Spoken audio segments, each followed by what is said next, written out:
must have been cold there in my shadow, to never have sunlight on your face. You were content to let me shine, that's your way.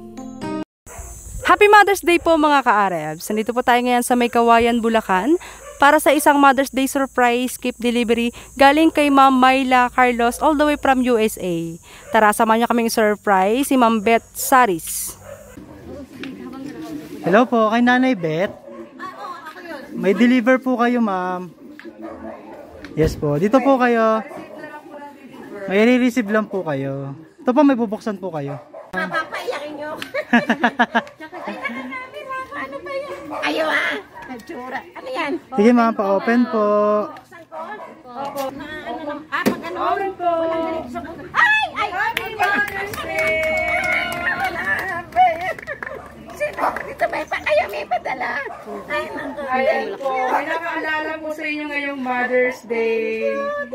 Ayan, meron po kayong beautiful bouquet of roses. Ay, salamat. Happy Mother's Day! Ano ka naman? Napaiyak na naman ako. Ayan, syempre, pauupuin ka namin dyan. Syempre, tears of joy po. Upo ba ako? Yes po. Pasensya na. Naku, parang pumangit yata ako. Kinukunan pala ako. Ayan po. Ay, salamat. Yan po yung mga regalo niya po sa inyo. Meron po kayong beautiful bouquet of roses. Meron po kayong Mother's Day cake. Meron kayong pizza. At syempre, meron po kayong pansit Malabon. Ayan po. Happy Mother's Day! Ayan, syempre po, may idea po ba kayo na galing yung pa-surprise? Eh, kasi may tumawag sa Ayan. akin. Walang iba po, syempre, kay Ma'am Myla Carlos, all the way from USA. Happy Mother's Day! Salamat! Ayan, syempre, kahit malayo si Ma'am Myla, gumagawa po siya ng paraan para ipahatid po na special po ngayong araw na ito para sa kanya. At syempre, meron siyang message na gusto pong iparating. Ang sabi po niya, Ma'am, "Surprise, Ate Beth.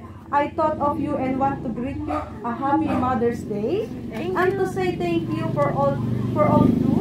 Hindi na tayo makita, but you know how me and Lito appreciate you more than you ever know. Lagi kayo mag-iingat dyan. We'll see you next year. We love you from Bunso, Lito and Myla. God bless!" Ayan. Ayan po yung message ni Ma'am Myla all the way from USA na nakaalala po sa inyo ngayong Mother's Day. At syempre, paano naman po yung gusto niyo pong sabihin kay Ma'am Myla na gumawa ng paraan? Ayan, para po bigyan kayo ng regalo ngayong Mother's Day po. Ano po yung gusto niyo pong sabihin sa kanya? Sabi. Oy, thank you. Ito, tinan mo. Salamat. Ando na lahat. Enjoy mo muna yan, ate. Kakataka pa nila, ha? Thank you, Bunso. Thank you, sis. Love you too. Love you. Love you. Salamat.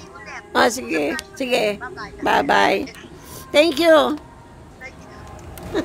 Ayan, syempre po, ano po yung nararamdaman nyo ngayon na may pa-surprise po kayo kay Ma'am Myla po na gumawa ng paraan kahit nasa USA po siya? Tuwan-tuwa ako. May ganito pa. Hawak pa.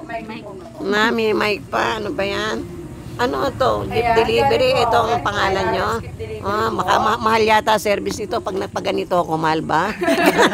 Syempre walang mahal dahil po dun. Sa pagmamahal. Salamat sa inyo. Ang gaganda at ang pupogi nito. O, diba? Hindi, na-surprise ako. Naku, talagang salamat. Napil ko naman yung word ko. Ayan, syempre, tears of joy po yan. Appreciate nyo po yan dahil pagmamahal ni Ma'am Myla po sa inyo. Kahit malayo po siya, nakakaalala po siya. Once again, Ma'am, happy Mother's Day po. Marami pong salamat and God bless po. Salamat sa inyo.